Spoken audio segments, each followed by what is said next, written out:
Après 18 mois de travaux, la nouvelle résidence pour les seniors qui se situe à proximité de l'EHPAD Les Myosotis à Beach est prête à accueillir ses résidents. Elle est constituée de 4 bâtiments avec 16 logements aménagés pour un public senior bien spécifique. Le projet a coûté 2,4 millions d'euros. La demande pour ce type de structure est grandissante sur le territoire.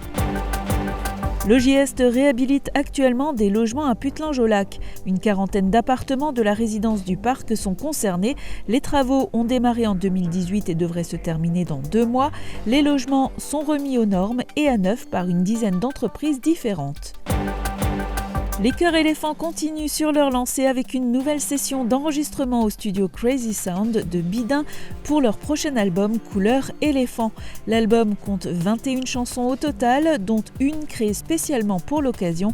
Il sortira le 12 juin prochain et réunit pas moins de 18 groupes et artistes locaux. Savoir manipuler une tronçonneuse en toute sécurité s'apprend. Des ouvriers communaux ont récemment suivi une formation à Rémerin-les-Putelanges. Après 2 jours de théorie et de pratique, une attestation leur a été délivrée par le formateur. Plusieurs niveaux et permis existent dans le maniement d'une tronçonneuse, mais avec la formation de base, les stagiaires sont déjà bien armés pour utiliser l'outil en toute sécurité. Marc Telloc est photographe. Il a lancé un projet Séparés ensemble via les réseaux sociaux lors du premier confinement l'année dernière. Le but est de se prendre en selfie avec l'objet qui nous a le plus accompagnés durant cette période. Il a déjà reçu une centaine de photos venant des 4 coins du monde. Il les a ensuite sélectionnées et mises en lumière.